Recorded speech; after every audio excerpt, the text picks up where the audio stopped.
الحمدللہ رب العالمین والعاقبۃ للمتقین والصلاۃ والسلام علی سید الانبیاء والمرسلین والصلاۃ والسلام علی آباء سید الانبیاء والمرسلین والصلاۃ والسلام علی امہات سید الانبیاء والمرسلین والصلاۃ والسلام علی اعمام سید الانبیاء والمرسلین لا سیما افضل البشر بعد الانبیاء بالقول الغالب خیر الناصرین سیدنا ابو طالب علیہ الصلاۃ والسلام وعلی آلہ واصحابہ واہل بیتہ وعطرتہ وعشیرتہ اجمعین اما بعد فاعوذ باللہ من الشیطان الرجیم بسم اللہ الرحمن الرحیم لقد کان لکم فی رسول اللہ اسوۃ حسنہ لمن کان یرجو اللہ والیوم الآخر وذکر اللہ کثیرا صدق اللہ مولانا العظیم وبلغنا رسولہ النبی العظیم الرؤوف الرحیم ان اللہ وملائکتہ یصلون علی النبی یا ایہا الذین آمنوا صلوا علیہ وسلموا تسلیما اللہم صلی علی محمد وعلی آل محمد کما صلیت علی ابراہیم وعلی آل ابراہیم انک حمید مجید اللہم بارک علی محمد وعلی آل محمد کما بارکت علی ابراہیم وعلی آل ابراہیم انک حمید مجید الصلاۃ والسلام علیک یا سیدی یا رسول اللہ وعلی آلک واصحابک یا سیدی یا حبیب اللہ الصلاۃ والسلام علیک یا سیدی یا رحمۃ للعالمین وعلی آلک واصحابک یا سیدی یا شفیع المذنبین۔ حمد و صلاۃ کے بعد انتہائی واجب القدر حاضرین و ناظرین بحمد اللہ تعالی ہماری سلسلہ وار گفتگو قرآن عظیم اور حسین کریم کے حوالے سے جاری اور ساری ہے۔ آج بھی انشاءاللہ العزیز اسی تسلسل میں ہماری گفتگو جاری اور ساری رہے گی۔ ہم نے پچھلی گفتگو میں یہ بات دلائل کے ساتھ واضح کر دی تھی کہ امام علی مقام علیہ السلام کی شخصیت محض فطرت کا اتفاقی تسلسل نہیں ہے، بلکہ اللہ تعالیٰ کی مشیت کا خصوصی اہتمام ہے۔ اللہ وحدہ لا شریک اپنے دین کی بقا کے لیے اپنے حضور اقدس سے ہی اہتمام فرماتے ہیں اور ان مبارک نفوس قدسیہ کا انتخاب فرماتے ہیں جن پر اللہ تعالیٰ نے اپنا اعتماد فرمایا اور وہ اللہ تعالیٰ کے پورے اعتماد پر پورے اترتے ہیں۔ امام علی مقام علیہ السلام قرآن کی آیتوں کے ساتھ چلتی ہیں اور قرآن کی آیتیں امام علی مقام علیہ السلام کے ساتھ چلتی ہیں۔ یہ بات فرط جذبات سے نہیں، رسول اللہ صلی اللہ علیہ وآلہ وسلم کی روشن روایات سے، روشن احادیث سے عرض کر رہا ہوں۔ رسول اللہ صلی اللہ علیہ وآلہ وسلم کی سیرت اور صورت میں جو عین ذات ہے وہ حسین کی ذات ہے، اور رسول اللہ صلی اللہ علیہ وآلہ وسلم کی ذات نے جس طرز زندگی سے گزر کر دین کو بقائے حرمت عطا فرمائی ہے، وہ یہ ایک سارا سفر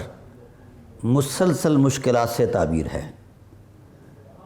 تو ان میں سے بہت ساری ایسی حقیقتیں ہیں جو مناسبت رکھتی ہیں سید عالم صلی اللہ علیہ وآلہ وسلم کی ذات والا صفات سے۔ جناب امام علی مقام علیہ السلام کی ذات اس سیرت طیبہ کے میں بطور مظہر سیرت محمد صلی اللہ علیہ وسلم نظر آتے ہیں۔ حضور سید عالم صلی اللہ علیہ وآلہ وسلم کی ذات کے ساتھ جن مشکلات نے نیازمندی کا اظہار کیا ہے، سب سے پہلی یہ بات فطرت انسان میں یہ ارمان ہوتے ہیں کہ وہ اپنے ماں باپ کی تکریم میں اپنا کردار ادا کرے، ان کی محبتوں اور ان کی دعاؤں کے ساتھ وابستہ رہے۔ رحمت عالم صلی اللہ علیہ وآلہ وسلم ابھی دنیا میں تشریف لائے نہیں۔ والد گرامی محسن عالمین مخدوم کائنات محسن کائنات ابو محمد ابو قاسم ابو احمد حضرت عبداللہ علیہ السلام کی ذات والا صفات کا انتقال ہو جاتا ہے، تو آپ کے ساتھ جو یتیمی کا احساس ہے وہ ماں کے پیٹ سے ہی شروع ہو جاتا ہے۔ بات کرنے میں کہنے میں آسان ہے اور سننے میں بھی آسان ہے۔ ایسے مشکل ترین راہوں سے گزرنا آسان نہیں ہے، خاص کر ایسے ماحول میں جس ماحول میں انسانیت کے تقدس کو پامال کیے جانا شوق سمجھا جاتا ہو اور یتیموں کے ساتھ جبر و بربریت کو اپنی حمیت سمجھا جاتا ہو۔ تو ایسے حالات میں گزر کر پھر استقامت کا کوہ گراں بن جانا یہ بہت بڑی بات ہے، یہ عظیمت رسالت کا ہی تقدس ہے، اس کا ہی حصہ ہے۔ آپ سید عالم صلی اللہ علیہ وآلہ وسلم دنیا میں تشریف لائے، 6 سال کے بعد جس فطرت کے احساسوں میں ممتا تڑپا کرتی تھی، اس ممتا کے ارمانہ میں جو معراج تھی، جو ذہن، خیال، سوسائٹی، سماج، معاشرت کے تقاضوں میں جو ایک بنیادی چیز ہے، اس اعتبار سے ہر اعتبار سے ارمان تھے۔ چلو باپ کا سایہ نہ صحیح، ماں کی ممتا کی شفقت کا تقدس تو موجود ہے، لیکن 6 سال کی عمر جب آئی تو ممتا کی شفقتوں نے بھی الوداع کہا، اور ایسے حالات میں کیا، ایسے حالات میں الوداع کہا کہ وہاں کائنات کے ہر احساس کو رونا آ گیا۔ مکہ سے 350 کلومیٹر، مدینہ سے 202 کلومیٹر کے درمیان ایک جگہ ہے، اسے بستی ابوا کہتے ہیں۔ جب وہاں حضور سید عالم صلی اللہ علیہ وسلم پہنچے، چونکہ حضور سید عالم صلی اللہ علیہ وسلم اپنی ماں مبارک کے ساتھ ملنے گئے تھے اپنے دادا کے ننھال کو، بالخصوص حضور سید عالم صلی اللہ علیہ وآلہ وسلم کی والدہ محترمہ کے ارادوں میں یہ بات تھی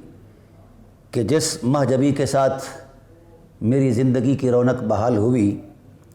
حضور کے والد گرامی جناب ابو محمد حضرت عبداللہ علیہ السلام کی ذات والا صفات، ان کو داغ مفارقت کیے ہوئے 6 سال کا عرصہ گزر چکا تھا۔ جس بیوی نے زندگی کے شباب کو قربان کر دیا ہو اس حرمت پر، زندگی کے ارمانوں کو قربان کر دیا ہو اس وجاہت پر، جو ابو محمد حضرت عبداللہ علیہ السلام کے نفس رحمت میں موجود تھی، تو ارمان تو مچلتے ہیں، دل میں ہوک اٹھی، درد اٹھا، تڑپ اٹھی کہ جس کی زندگی کے ساتھ میری یادیں، میری وابستگیاں، میری محبتیں، میرا خلوص ایک حوالہ بن کر رہی ہیں، آج اگرچہ وہ آنکھوں میں تو نظر نہیں آتے، بظاہر محسوس تو نہیں ہوتے، مگر ان کی یادوں کا سہارا ضرور موجود ہے۔ آج وہ احساسات نے طوفان بن کر پریشان کرنا شروع کر دیا۔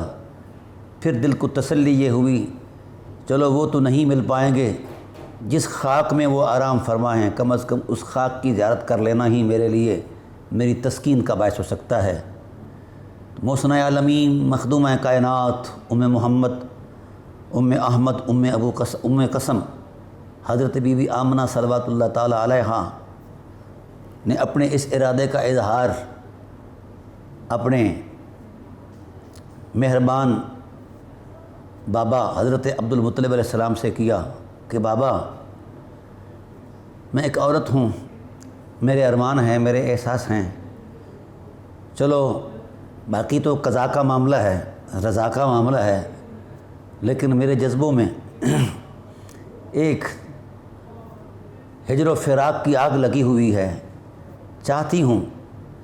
بیتے لمحوں کی یادیں تازہ کرنے کے لیے میں اپنے شوہر نامدار کی قبر پر جاؤں اور جا کر اپنے احساسوں کو، بےتاب تمناؤں کو تسکین بخشوں، تو بابا مجھے اجازت ہو۔ حالات کی اس تند و تیز صورت نے بابا جی کے جگر کو پہلے ہی چھلنی کیا ہوا تھا۔ جوان بیٹے کی موت، اور جو پوری کائنات عرب میں سب سے زیادہ حسین تھا، سب سے زیادہ لاڈلا تھا، سب سے زیادہ محبوب تھا، اس کی جدائی، اور پھر حالات کی صورتحال، پھر ذمہ داریاں، پھر اپنی مبارک بہو کے جذبوں کا احترام، یہ سب کچھ تھا، اور راستے کی صحبت بھی یاد تھی۔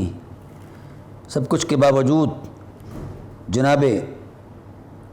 حضرت عبد المطلب علیہ السلام کی ذات والا صفات انکار نہ کر پائے، انکار نہ کر سکے کہ میں اس شکستہ دل کو اس کے بغیر کیسے تسلی دے پاؤں کہ جس کے دل کی ٹوٹن نے عرش الہی کو پریشان کر دیا ہے، میں اس کو کیسے روک پاؤں۔ تو بہو کے احترام میں یہ بات کہی کہ بیٹا اگر آپ کی مرضی ہے تو پھر آپ جانے کے لیے تیار ہو جائیں، میں آپ کے لیے سفری انتظام کرتا ہوں۔ تو سید عرب حضرت عبد المطلب علیہ السلام کی ذات والا صفات نے کچھ خادمائیں اور سواریوں کا اہتمام انصرام کیا، زاد راہ مہیا کیا اور الوداع کہا۔ میرا رسول اپنی ماں کی آغوش اور پہلو رحمت میں اپنے پیار کی بالائیں لیتے ہوئے اپنے مرحوم باپ کی قبر کے لیے روانہ ہوا، اور اس روانگی میں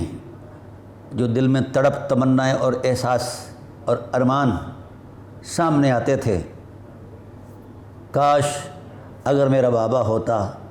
تو میرے یہ عمر ان کے کندھوں پر سوار ہو کر لاڑ اور پیار کی مستی میں گزارنے کی تھی۔ یہ ہر بچے کی فطرت کا معاملہ ہے اور ماں باپ کے ارمان ہوا کرتے ہیں، لیکن اللہ تعالیٰ کے معاملات میں کون دخل اندازی کر پائے۔ خدائے ذوالجلال نے ایسا ہی بہتر سمجھا ہے، لیکن انسانی فطرت میں جو تقاضے ہیں ان کا بھی کوئی حصی معاملہ ہے۔ رسول اللہ صلی اللہ علیہ وآلہ وسلم اپنی ماں کے سہارے چل دیے جاتے ہیں، قدم قدم پر بابا کی عدم موجودگی کا احساس تڑپا کر رکھ دیتا ہے، اور تسلی دینے کے لیے وہی وجود ہے جس کا اپنا جگر پارا پارا ہے، دل ٹوٹا ہوا ہے،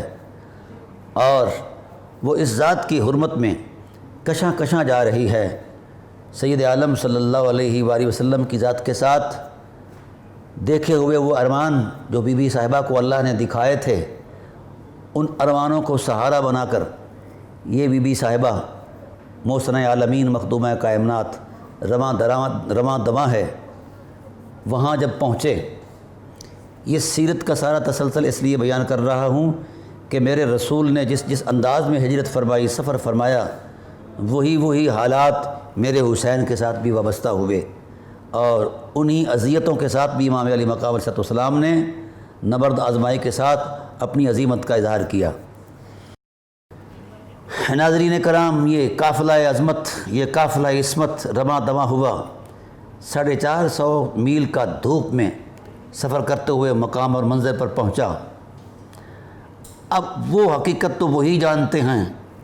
ہمارے قلمکار، ہمارے خیال، ہماری تاریخ کی ساری تنگنائیاں اسے بیان کرنے میں کیسے اپنے آپ کو پیش کر سکتی ہیں۔ تو ناظرین کرام، یہ صرف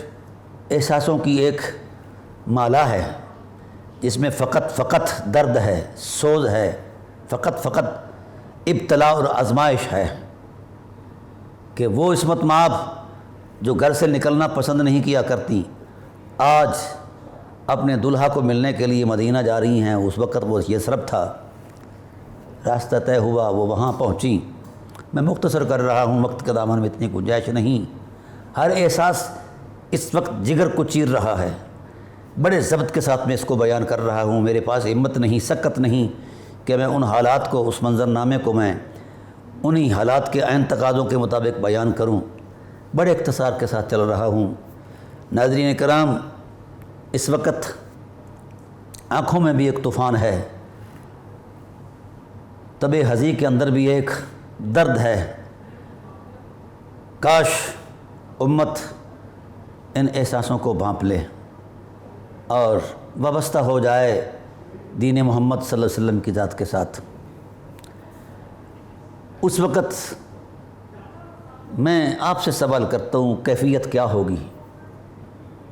ام محمد صلوات اللہ تعالیٰ علیہا،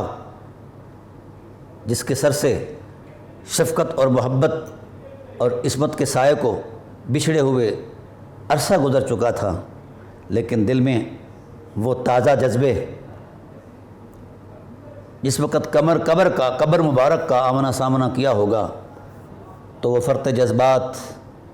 بی بی صاحبہ کا وہاں جانا اور رک رک کے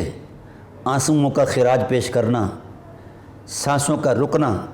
دل کی دھڑکن کا تیز ہونا، وہ پرانی یادوں کا سامنے آنا، وہ محبتیں اور وہ شرافتیں اور وہ سارے ماحول کی عظمتیں، وہ خلوت کی ہوں یا جلوت کی ہوں، وہ سارے احساسات جب منظرنامہ پیش کرنے لگے، سامنے آئے، تو سرد آہوں کے سوا اور کیا سرمایہ ہو سکتا تھا، اور گرم سانسوں کے علاوہ اور کیا رفیق حیات بن سکتا تھا۔ بس ایک امید تھی محمد صلی اللہ علیہ وآلہ وسلم کے سامنے کہ یہ میرا بیٹا، یہ میری امیدوں کی عظمت ہے، یہ میری حرمت ہے، یہ میرے وقار کا ایک طرہ امتیاز ہے، اور یہ اللہ کی عنایت کردہ نعمت ہے، اور یہ ایک نشانی ہے اس حسن بے مثال کے پیکر عصمت کی، جس کا حسن بھی طواف کرتا تھا، اخلاق بھی طواف کرتا تھا، جس کے احساسوں کے نام کو عرب کی کائنات میں بطور شعار پیش کیا جاتا تھا۔ اب ان حالات کو وہی محسوس کر سکتے ہیں۔ ہم نے تو تاریخ کے جھروکوں میں دیکھا ہے یا روایات کے سارے تسلسل میں دیکھا ہے، وہ لفظ ہیں یا خیال ہیں، ہم فرط جذبات میں کیسے اس کو محسوس کر سکتے ہیں؟ سکرین پر بیٹھ کر بات کرنا آسان ہے، سن لینا بھی آسان ہے، شکستہ دلوں کی عظمت سے گزر کر ان سنگلاخ وادیوں کو عبور کرنا آسان نہیں ہے، یہ بہت مشکل ہے، بہت مشکل ہے، بہت مشکل ہے۔ اب ایک طرف تو یہ احساس تھے اور دوسری طرف حسن عرب قمر البطحہ حضرت عبداللہ علیہ السلام کے جذبوں کے اندر کیا طوفان ہوگا جب وہ قبر کی آغوش میں لیٹ کر یہ منظر دیکھ رہے ہوں گے کہ وہ عصمت مآب آئی ہیں جو بنی ہاشم کا بھرم ہیں، وہ عصمت مآب آئی ہیں جو میرے حرم میں رونق حیات ہیں، وہ عصمت مآب آئی ہیں جس کے تقدس سے میری شرافت کا ظہور ہوا، میری بزرگی کا ظہور ہوا، اور پھر ان کے ساتھ وہ امید آئی ہے جس امید کے ساتھ اللہ کی مشیت وابستہ ہے، جو باعث تخلیق کائنات ہے۔ یہ چیزیں ان کے سامنے پہلے سے موجود تھیں، وہ ارمان موجود تھے، ان کو دکھایا گیا تھا یہ سب کچھ۔ اب اس وقت محسن عالمین مخدوم کائنات کے دل پر کیا گزر رہی ہوگی، لیکن چونکہ یہ خاندان اہل رضا ہے، خدا کی رضا ان کا مزاج ہے، ان کے ضمیر کی عظمتیں ہیں، ان کے خمیر کی حرمتیں ہیں، خدا کی رضا کا تقدس ان کے ہاں سب سے بڑی عظمت ہے، یہ رضا والے ہیں، خدا والے ہیں۔ وہ ہوتا تو ہے نا ایک انسانی فطرت کے اندر ارمانوں کا ایک تسلسل اور طومار ہوتا ہے، لیکن ہر ارمان کا پورا ہونا یا کرنا یہ الگ بات ہے۔ تو بہرحال ان جذبوں کے اندر جب باہمی ملاقات کی کوئی صورت بنی ہوگی تو میں اس طوفان کو بیان نہیں کر سکتا، میں اس مد و جزر کی عظمت کو جو محبت، چاہت، ہجر اور فراق اور پھر ملاقات کی عظمت میں جو قائم ہوا تھا، میں اس جذبات کے سمندر کے مد و جزر کو بیان نہیں کر سکتا، میرے پاس اتنی ہمت نہیں ہے۔ بس اس پر خدا ذوالجلال کی حکمت پر یقین ہے، رضا پر یقین ہے۔ ہم سے زیادہ، 70 ماؤں سے بھی زیادہ میرا خدا اپنی مخلوق سے پیار کرتا ہے۔ تو ظاہر ہے اس وقت جب ایسا مد و جزر خدا ذوالجلال نے دیکھا ہوگا جذبوں کا، تو اس کے اپنے بھی تو کوئی مشیت الہی میں طے شدہ حالات تھے، کیا کچھ وہاں عظمتوں کے لیے خدا ذوالجلال نے اس صبر و استقامت کے پیمانے میں تیار کر رکھا ہوگا۔ اللہ تعالیٰ کی ذات نے ان نفوس قدسیہ کی اس عصمت مآب زندگی میں جو رونق عظمت بخشی، وہ سید المرسلین کی ذات ہے۔ خدا ذوالجلال کی محبتوں کا مطبع نظر بھی ذات مصطفیٰ، اور بی بی آمنہ صلوات اللہ تعالیٰ علیہا کی شفقتوں کا مرکز بھی بی بی آمنہ، اور پھر یہ دونوں عظمتیں شفقت پدری کے جذبوں کے ساتھ بھی حضور سے وابستہ رہتی ہیں، اور شفقت مادری کے اعتبار سے بھی ہر دو محبتیں انہیں میسر کرنا پڑتی۔ بے شک دادا کریم یا چاچا کریم یا دیگر نفوس قدسیہ کی محبتوں کا ایک اپنا انداز ہے، مگر جس ذات کا لخت جگر ہے، جگر کا ٹکڑا ہے، جس کی کوکھ میں حفاظت مآب، عصمت مآب ذات والا صفات کا تقدس ہے، اب ان احساسوں کو میرے جیسا ایک طالب علم کیسے بیان کر پائے؟ بہرحال چونکہ ہر اعتبار سے، ہر حوالے سے، ہر جہت سے خدا کی رضا کا منظر وہاں نظر آتا ہے، تو پھر میرے رسول کے اس ننھے قلب حزیں پر کیا گزر رہی ہوگی کہ بابا میرے جو لاڈ تھے، میرے جو ارمان تھے، وہ میں کس سے نبھاؤں گا؟ یہ باتیں تو تھیں۔ حضور سید عالم صلی اللہ علیہ وسلم وہاں رہے، ایک ماہ رہے یا کچھ عرصہ رہے، تو اس حوالے سے صورتحال اس انداز کی گمبھیر تھی کہ اس وقت بھی یہود مدینہ تعاقب میں تھے۔ جب سید عالم صلی اللہ علیہ وآلہ وسلم مدینہ میں تھے تو پوری یہودیت آپ صلی اللہ علیہ وآلہ وسلم کے تعاقب میں تھی۔ تو اس حوالے سے جب ام ایمن نے دیکھا کہ کچھ یہود رسول اللہ صلی اللہ علیہ وسلم کو گھور گھور کر دیکھ رہے ہیں، تو خطرے کو محسوس کر کے مائی صاحبہ صلوات اللہ علیہا کو یہ بات سنائی، تو ممتا تڑپ اٹھی کہ ایک تو دولت بیدار سے میرے فراق کے لمحات گزر رہے ہیں، اور دوسرا اگر اس میرے لخت جگر جو اس وقت میری امیدوں کا قبلہ ہے، اس پر بھی کوئی گزند پہنچی، تکلیف پہنچی، اذیت پہنچی، تو میرا ٹوٹا ہوا دل بکھر جائے گا، میں کدھر جاؤں گی، میری دنیا اندھیر ہو جائے گی۔ بس آپ صلوات اللہ تعالیٰ علیہ نے فی الفور تیاری کی اور مدینہ طیبہ سے رخت سفر باندھا اور مکہ کی طرف آ رہی ہیں۔ چونکہ ینبوع البحر کا جو علاقہ ہے، اس میں سمندر قریب تر تھا، تو پانی کی ضرورت، سارے معاملات یہ بھی درپیش تھے۔ یہ جو درمیان کا راستہ ہے، اس میں تو کسی قسم کی کوئی سہولت میسر نہ تھی۔ اب ام ایمن کے ساتھ یہ سفر جاری اور ساری ہے۔ جب 248 کلومیٹر مکمل ہوئے مدینے سے دوری پر، تو درمیان میں وہ مقام آیا ابوا کا، تو وہ ایسا دلدوز معاملہ ہے۔ وہاں اللہ کا پیغام آ گیا، قضا کا پیغام آ گیا۔ اس قضا کے پیغام میں جو بھی مشیت الہی کا جو بھی فیصلہ تھا، اس کی حقانیت کو خدا جانتا ہے، مگر اس وقت کیا گزری ہوگی، اس پردیس کے عالم میں، اس اجنبیت کے ماحول میں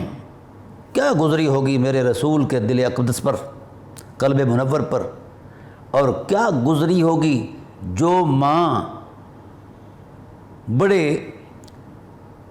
آزمائش کے بعد بھی ایک ارمان پر زندہ تھی اور سانس لیتی تھی، اور جو کچھ اسے خدا ذوالجلال نے دکھایا تھا کہ یہ سید المرسلین ہیں، یہ اس شان کے مالک ہیں، تو ممتا کے اندر امید تو تھی کہ میں وہ مقام دیکھوں، وہ منظر دیکھوں، وہ حالات دیکھوں، وہ سب کچھ دیکھوں، لیکن خدا ذوالجلال کی رضا کو کچھ اور ہی منظور تھا۔ تو ایسے حالات میں جس وقت وہ وقت اخیر آیا، تو میرے رسول کی ماں کی نگاہیں میرے رسول کے ننھے منھے چہرے پر جب لگ جاتی ہیں، تو رسول کی حسرتیں بھی ٹوٹ جاتی ہیں، اور ماں کی ممتا کی جو ارمان تھے وہ بھی ٹوٹتے نظر آتے ہیں۔ تو حالت نزا میں کچھ چند جملے کہے، وہ درد بن کر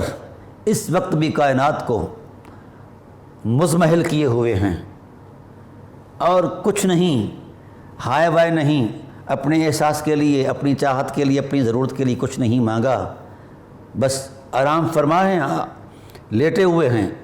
ام ایمن بھی ساتھ ہیں، وہ پریشان ہیں، تو وہ فرما رہی ہیں، بی بی صاحبہ فرما رہی ہیں کہ میں اللہ کے حضور عظمت میں جا رہی ہوں، اور پھر اپنا یاد نہیں رہا۔ یہ بہت بڑی بات ہے، اپنا یاد نہیں رہا،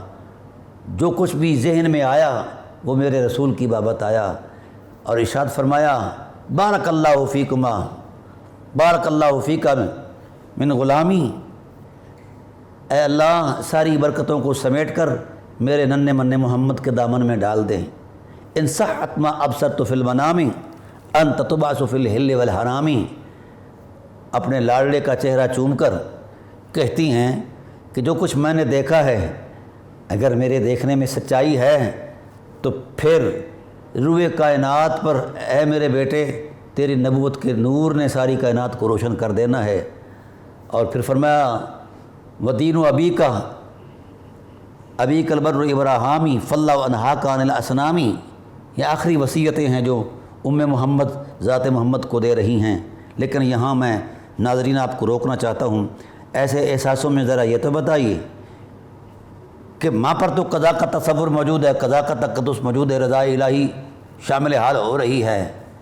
تو اس وقت جس اجنبیت کے احساس نے میرے نبی کو ستایا ہوگا،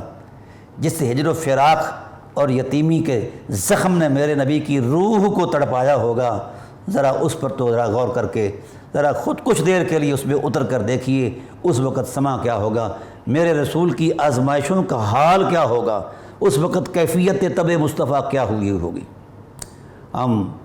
اس کو کہاں سے لے جائیں اور کہاں تک اس کو بیان کریں، یہ سارا پس منظر ایک حقیقت کے لیے آئینے کی صورت میں پیش کر رہا ہوں۔ آزمائشیں آئیں، میرے رسول کی صبر کی انتہا، نبوت کی آنکھوں سے آنسو بھی بہہ رہے ہیں اور یہ جملے بھی بولے جا رہے ہیں میری ماں تجھ پر میرا رب رحم فرمائے۔ تو یہ بات کرنے میں سننے میں بڑی آسان ہے، لیکن اس میں کوئی اتر کر تو دیکھے، ہماری تو آنکھیں پتھرا جاتی ہیں،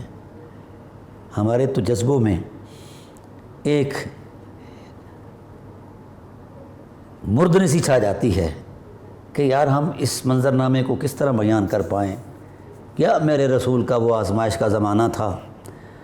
باپ کی شفقت بھی نہیں رہی اور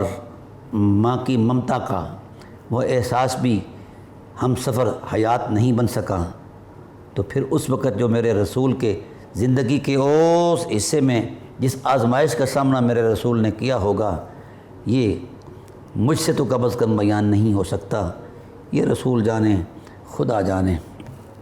پھر اس کے بعد رسول اللہ صلی اللہ علیہ وآلہ وسلم کی کفالت کا ذمہ جناب جد کریم حضرت ابو عبد المطلب علیہ السلام لیتے ہیں۔ 2 سال کا زمانہ گزرتا ہے تو وہ شفقت بھی دور ہو جاتی ہے، الگ ہو جاتی ہے، وہ شفقت بھی داغ مفارقت دے جاتی ہے، ہجر و فراق کہ یہ سنگین ماحول کیسے گزرا ہوگا۔ جہاں جہاں سے ارمان وابستہ تھے تو وہ ارمانوں کو جلا دینے والے اور روشن حقیقت میں بیان کرنے والی حقیقتیں تو سامنے نہیں رہیں۔ جد کریم کا بھی وصال ہو جاتا ہے، پھر محترم کا زمانہ آ جاتا ہے، حضرت ابو طالب علیہ السلام اس ذمہ داری کو اٹھاتے ہیں۔ اب اس پورے تسلسل میں ناظرین کرام پھر وقت بیتتا جاتا ہے، اللہ تعالیٰ کی طرف سے جب یہ ذمہ داری سونپی جاتی ہے،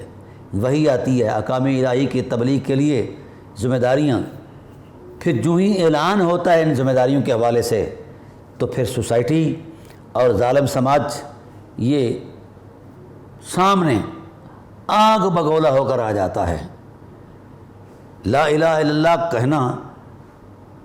صرف آسان نہیں تھا، اس کی کم از کم سزائے موت تھی۔ پھر ان حالات سے رسول گزرے، یہ سیرت کا ایک تھوڑا سا تسلسل میں بیان کر رہا ہوں، تو وہ احساس مزمحل کر دیتے ہیں۔ میرے تو وجود میں اتنا دم خم نہیں کہ میں ہر ایک چیز کو بیان کر پاؤں، بس ایک ذمہ داری سمجھ کر اپنے آپ پر بڑا ضبط کر کے میں گفتگو کر رہا ہوں۔ اب اس کے بعد محترم کا حوالہ حفاظت آیا، انہوں نے بھی کمال وفا میں انتہا کر دی،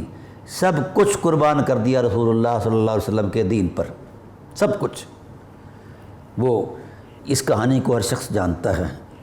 آزمائش کا وقت آیا، پھر وہ محبت بھی وجود رسول سے جدا ہوئی، پھر ایک شفقت تھی زوجہ محترمہ کی، حضرت خدیجہ الکبریٰ صلوات اللہ تعالی علیہا، وہ پیار،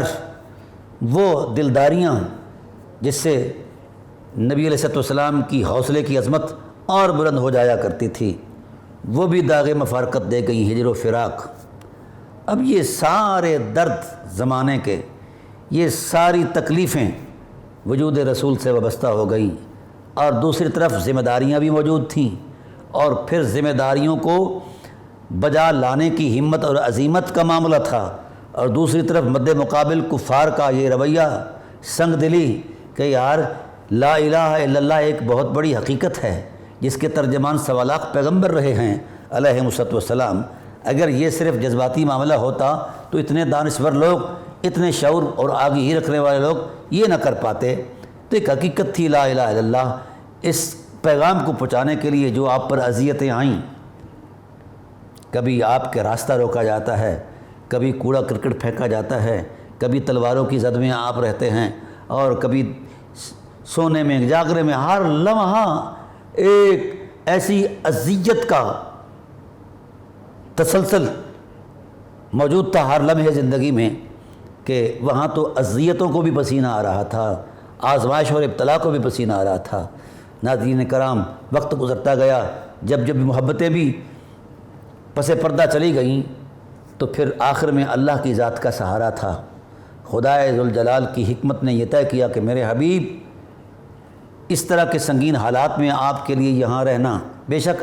آپ کے آباء و اجداد یہاں کے ہیں، بے شک سب کچھ یہاں کا ہے، پر دین کی عظمت کے لیے آپ کو یہ شہر چھوڑنا پڑے گا۔ حالات اس انداز کے بنا دیے گئے کہ ایک سانس لینا بھی وہاں انتہائی مشکل تھا۔ تو میرے رسول نے اپنا وطن چھوڑا، ہجرت کی، اور رسول اللہ صلی اللہ علیہ وآلہ وسلم سے پیار کرنے والوں نے بھی ہجرت کی۔ جو ہجرت کے حالات ہیں وہ سب کے سامنے ہیں، کس کس انداز میں ہجرت کا معاملہ در پیش آیا اور کس کس اذیت سے میرے رسول گزرے۔ یہ اسوہ کی تشکیل ہو رہی تھی۔ پس منظر میں یہ بات ضرور ہے کہ سید عالم صلی اللہ علیہ وآلہ وسلم اذیت ناک حالات سے گزر رہے ہیں، لیکن حوالہ حیات کے لیے کسی اسوہ کی ضرورت تھی۔ تو رسول اللہ صلی اللہ علیہ وآلہ وسلم کی ذات ایک اسوہ کی عظمت میں اپنے آپ کو پیش کر رہے ہیں کہ لوگوں، دین متین کے لیے اس طرح کے حالات سے گزرنا پڑے تو پھر پیچھے نہیں ہٹنا، اپنی تباہ کے تکلف کو نہیں دیکھنا، محمد کی سیرت کی روشنی میں چلنا ہے۔ پھر سید عالم صلی اللہ علیہ وآلہ وسلم جب مدینے میں آئے، وہاں کے بھی حالات مد مقابل جو لوگ تھے وہ کلمے کی اوٹ لے کر حملہ کیا کرتے تھے، وہ اہل کتاب تھے۔ اب مدینے سے بھی زیادہ سنگین حالات۔ بہرحال اللہ نے اپنے دین کو غلبہ دینا تھا اور اس کی عظمت کے ڈنکے کائنات میں بجنے تھے، اس کے نے قیامت تک کے لیے زندہ رہنا تھا۔ دین کیوں زندہ ہے؟ ہر نظریہ کچھ عرصہ بعد پس منظر میں چلا جاتا ہے، جب نیا نظریہ آتا ہے۔ تو یہ دین لا الہ الا اللہ پیچھے پس منظر میں کیوں نہیں گیا؟ 14 صدیاں تو رسول دو عالم نے اس نظریے کی عظمت میں گزاری ہیں، اس سے پہلے نہ جانے ہزاروں سال۔ دراصل اس نظریے کی قوت میں ایسے ایسے کردار تھے جس کو کائنات کے اندر کوئی طاقت چیلنج نہیں کر سکتی۔ وہ کرداروں کی حمیت نے اس نظریے کی قوت کو تازہ رکھا، اور وہ کردار صرف اور صرف صبر، آزمائش، ابتلا اور جناب والا تکلیف پر مبنی ہیں، لیکن صبر اور استقامت کے وہ پہاڑ لوگ، بلکہ پہاڑوں سے بھی زیادہ ان کا صبر اور استقامت ہے، جن کی حرمت کو لاکھوں سلام ہوں۔ وہ لا الہ الا اللہ پر سب کچھ قربان کر رہے ہیں، مگر لا الہ الا اللہ کی عظمت سے پیچھے نہیں ہٹ رہے۔ ایک جملہ ہی تھا، اس پر یقین ہی تھا، لیکن پھر بھی اس جملے کی صداقت اتنی کامل صداقت ہے کہ ہر ایک نے اس جملے پر قربان ہو جانا ہی اپنی عظمت سمجھی ہے۔ پھر یہ تسلسل رہا، زمانہ نبوت گزرتا گیا، پھر اصحاب رسول آئے، ان کا کردار آیا۔ تو مدینہ طیبہ کے اندر جب مولا حسین پیدا ہوئے تو ان کے بھی بچپن کے ہی حالات تھے۔ یہ سیرت میں کیسی مناسبت ہے کہ والدہ کریمہ کا انتقال ہو جاتا ہے، پھر والد کریم اپنی اس سادہ زندگی میں اس قدر آگے ہیں کہ سادگی بھی وہاں سجدہ ریز ہے۔ کوئی اس طرح کی جو زندگی میں ارمان ہوتے ہیں وہ سامنے نظر نہیں آتے۔ جس حالات میں یہ وقت گزرا، چلتا رہا زمانہ، پھر سیرت نبوی کی تکمیل کا وقت آیا تو اس کے لیے حوالہ عصمت کی ضرورت تھی، اس کے لیے حوالہ عزیمت کی ضرورت تھی۔ تو پھر میدان کے اندر جو ذات والا صفات سیرت نبوی کا حوالہ بن کر، مظہر بن کر آئی دین کی حرمت کو بچانے کے لیے، یہ وہ کردار ہے۔ اللہ اکبر! ہر ایک شخص کا اپنا ایک پیار ہے دین کے ساتھ، اور قربانیاں اس میں کوئی شک نہیں۔ اصحاب رسول علیہم رضوان کی قربانیاں سبحان اللہ، ان کی جگر کاہی کے ساتھ دین کے ساتھ وابستگی سبحان اللہ۔ ہر ایک کی عظمت کا ایک اپنا حوالہ ہے، ایک اپنا طرز ہے۔ لیکن یاد رکھیے ناظرین کرام، جس راہ سے میرا امام گزرا ہے وہ راہ آج تک کسی راہ گزر کی تلاش میں ہے کہ کوئی اس راہ سے گزر کر دکھائے۔ 1400 سال ہو گئے، ابھی تک تو اس راہ سے گزرنے والا راستوں کو نظر نہیں آیا، آگے کیسے آ سکتا ہے؟ میرا امام عظیمت امام حسین علیہ السلام، جس کو میرے رسول کی زبان نے معنی قرآن قرار دیا ہے، قرآن کو ان سے پیوست کر دیا، قرآن ان سے پیوست کر دیا۔ اب اتنی حرمت کا مالک جب اللہ کے دین کے لیے وقت آتا ہے تو اب صورتحال کچھ مختلف تھی۔ میں یہاں ایک مثال دینا چاہتا ہوں۔ مولانا روم رحمۃ اللہ تعالیٰ علیہ ایک حکایت لکھتے ہیں کہ ایک شکاری شکار کرنے آ رہا تھا، تو جس پیڑ پر درخت پر وہ بیٹھے تھے ایک کوا بیٹھا تھا اور ایک فاختہ بیٹھی تھی۔ شکاری کو دیکھتے ہوئے کوے نے رونا شروع کر دیا۔ فاختہ نے کہا کہ تو حرام اور مکروہ جانور ہے، تجھے تو اس نے استعمال نہیں کرنا، تیرا تو اس نے شکار ہی نہیں کرنا، اس کا شکار تو میں ہوں، رونا تو مجھے چاہیے لیکن میں اپنے حوصلے میں بیٹھی ہوں، تو اللہ کے بندے کیوں رو رہا ہے؟ کہا ہاں بی بی ہے تو ایسا ہی، مگر شکار کرنے والا شکاری کے روپ میں نہیں آیا، مولوی کے روپ میں آیا ہے، اور اس نے کوئی جزیہ بنا ہی لینا ہے اپنی فقہ کا کہ کہاں بھی حلال ہو سکتا ہے۔ یہ میں نے حکایت ایک منظر نامے کی صورت میں بیان کی ہے۔ یہ آپ جانتے ہیں کہ جس وقت رسول اللہ صلی اللہ علیہ وسلم دین کی علمبرداری کے لیے اپنے آپ کو پیش کر رہے ہیں تو اس وقت مشرکین مکہ تھے، کفار مکہ تھے۔ جب میرا حسین عمل میں آیا ہے تو وہ بظاہر مشرک نہ تھا، وہ بظاہر کفار میں شمار نہیں ہوتا تھا، کلمے کا برقع اس نے پہنا تھا، اور وہ پورے تسلسل میں ایسا ہی رہا ہے کہ کلمے کی اوٹ میں چھپ کر،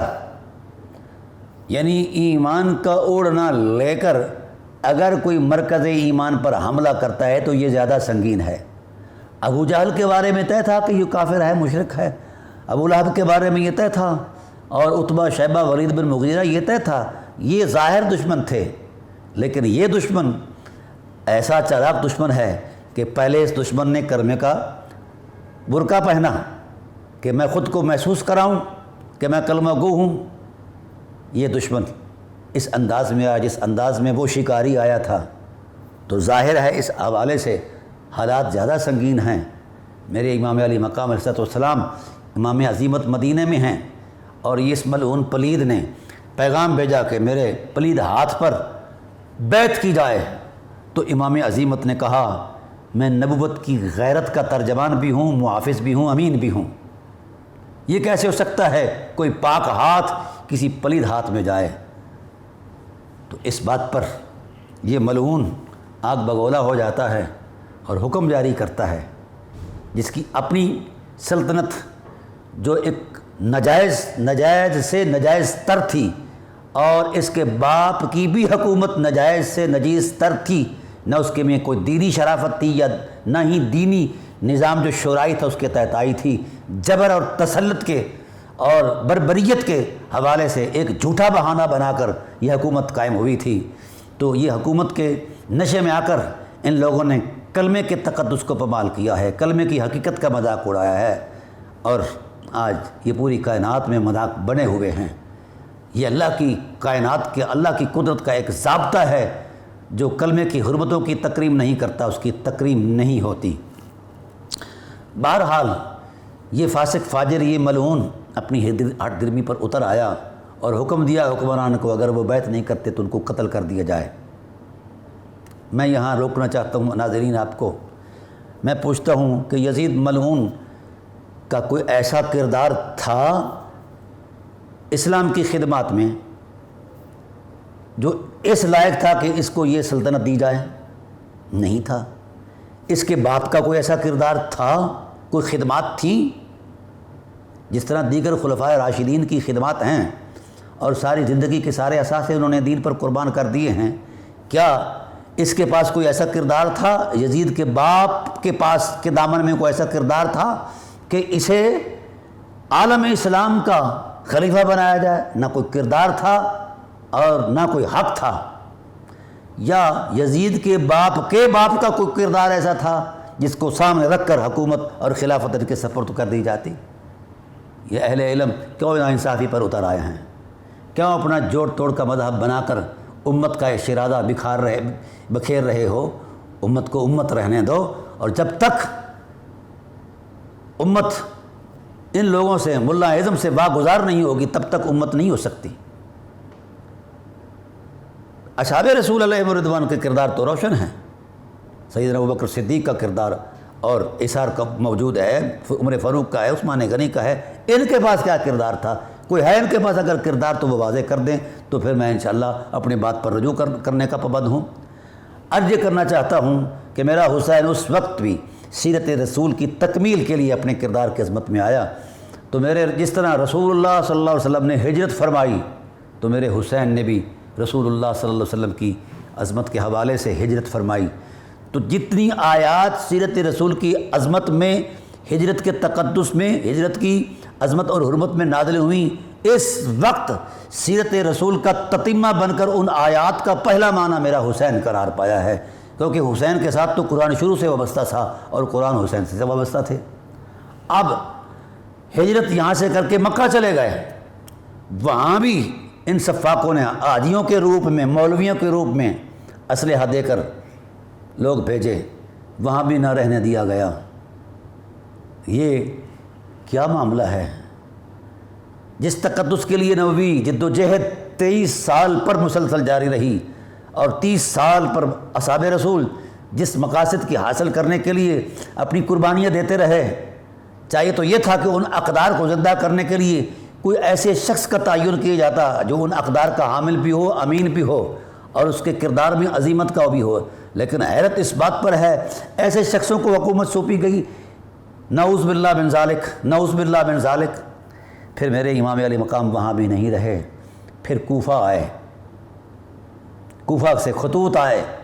کہ وہاں ہوا یہ تھا۔ یہ بات انشاءاللہ پھر میں وضاحت کے ساتھ اگلی نشستوں کے اندر میں بیان کروں گا۔ یہ مٹ بھیڑ کیوں ہوئی؟ امام مد مقابل کیوں آیا ملعون یزید کے؟ وہ اس لیے کہ اس خسیس انسان نے تخت پر بیٹھتے ہی سب سے پہلا جو آرڈیننس جاری کیا، کوفہ چونکہ مرکز تھا مولا کائنات کا، دارالسلطنت تھا، اور شریعت کے سارے معامل وہاں موجود تھے، مؤثرات وہاں موجود تھے، اس نے سب سے پہلے آرڈیننس یہ جاری کیا کہ وہاں جو شریعت ہے وہ غلط ہے، وہ اصلاحات بنی ہاشم ہیں، لہذا وہ دین نہیں، جو میں نافذ کرنا چاہتا ہوں وہ دین ہے۔ جہاں رشتوں کو پامال کیا جانا دین بن جائے تو پھر وہاں سوسائٹیاں قائم نہیں رہتی، انسانیت قائم نہیں رہتی۔ تو اس واسطے دوستان محترم، امام علی مقام اگر گئے ہیں کوفہ تو وہ دینی اقدار کی بحالی کے لیے اور وضاحت کے لیے گئے ہیں، کیونکہ ان غنڈوں نے دین کا جو نقشہ بگاڑا تھا اور پھر اپنی جارحیت کو، اپنی اس بے غیرتی کو دین کا ٹائٹل دے کر پیش کرتے تھے، یہ دین ہے۔ کیا سیکھا انہوں نے دین؟ کیا ان کا تعلق ہے دین سے؟ ان جو اقدار اور روایات تھی دین کی وہاں قانونی طور پر، اخلاقی طور پر، مذہبی طور پر، ان کو پہلی نشست میں، پہلی ہی قلم کے، پہلی ہی آرڈیننس میں ختم کر کے اپنی اصلاحات کو نافذ کیا۔ تو پھر وہ لوگ پریشان ہو گئے، اس پریشانی کے عالم میں انہوں نے استفسار کیا، تو طے یہ ہوا کہ دین کو وہی بیان کر سکتا ہے جس کا سراپا خود دین ہو۔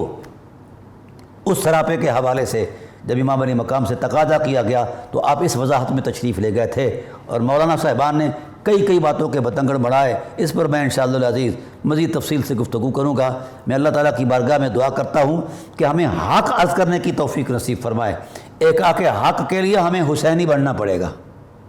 کیوں؟ کہ میرے نبی کی زبان نے یہ ارشاد فرما دیا ہے کہ قرآن تو حسین کے ساتھ ہے اور حسین قرآن کے ساتھ ہے، اس میں کبھی کوئی جدائی نہیں۔ انہی آیات کے منظر نامے کو آپ سامنے رکھیں اور کردار حسین کو سامنے رکھیں تو آپ پر واضح ہو جائے گا کہ حسین قرآن ہے اور قرآن حسین ہے، یہ الگ دو حقیقتیں نہیں۔ میں انشاءاللہ العزیز اسی پر اگلی گفتگو جاری رکھوں گا۔ وما علینا الا البلاغ المبین۔